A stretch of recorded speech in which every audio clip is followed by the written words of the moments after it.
Welcome to my world history notes. I'm going to read from the book that I wrote to teach homeschoolers world history, A Bible Believer Looks at World History. You can find it on lulu.com, amazon.com, or the Bible Baptist Bookstore. And you can use it just to make sure there's a general understanding. It's a survey, not really deep, but so that you're conversant in a lot of the topics of history, world history, that people tend to not be conversant in, not know about. We're not taught in school a lot of these things, so we're gonna hit a lot of areas. Right now, we're in Rome and Judea. We're gonna get some information on this, some conclusions I've drawn. You don't have to agree with my conclusions, but you need to know about these topics. So the early Christians continued to live under Judaic religious practices, as we're told in the book of Acts, that they went regularly to the temple and observed the dietary and ceremonial laws. Christianity itself was viewed at first as merely a sect of Judaism, the Nazarenes after Jesus of Nazareth, like one would look at a Pharisee or Sadducee, or the Essenes, a sect that withdrew itself from society and lived in isolation. At first, they proclaimed their faith mostly they proclaimed mostly to Jews, even preaching in the temple itself.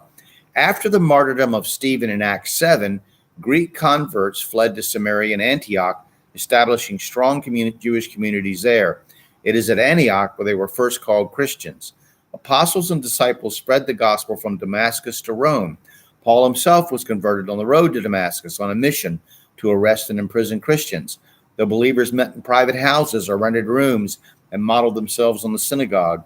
The term ecclesia, which was the term for a popular assembly of municipal government, was used to describe their gatherings.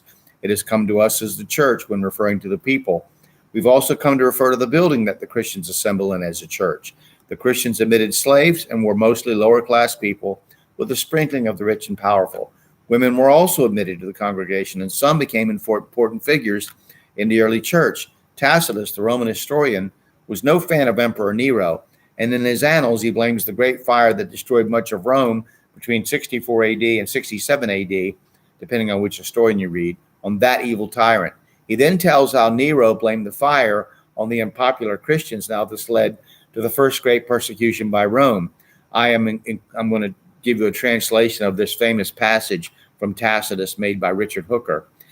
Quote, "Yet no human effort, no princely largesse, no offerings to the gods could make that infamous rumor disappear, that Nero had somehow ordered the fire. Therefore, in order to abolish that rumor, Nero, falsely accused and executed with the most exquisite punishments those people called Christians, who were infamous for their abominations. The originator of the name Christ was executed as a criminal by the procurator Pontius Pilate during the reign of Tiberius, and though repressed, this destructive superstition erupted again, not only through Judea, which was the origin of this evil, but also through the city of Rome, to which all that is horrible and shameful floods get together and is celebrated. Therefore, first those were seized who admitted their faith, and then, using the information they provided, a vast multitude were convicted, not so much for the crime of burning the city, but for hatred of the human race. And perishing, they were additionally made into sports. They were killed by dogs and by having the hides of beasts attached to them, or they were nailed to crosses or set aflame. And when the daylight passed away, they were used as nighttime lamps. Nero gave his own gardens for this spectacle and performed a circus game in the habit of a charioteer mixing with the plebs or driving about the race course. Even though they were clearly guilty and merited being made the most recent example of the consequences of crime, people began to pity those sufferers because they were consumed not for the public good, but on account of the fierceness of one man." And next, I'm going to discuss John Fox from Fox's Book of Martyrs. I'm going to read his study of the persecutions of Christians under Nero. We'll stop there, and we'll begin with Fox's Book of Martyrs account next. Thank you very much for being a part of this.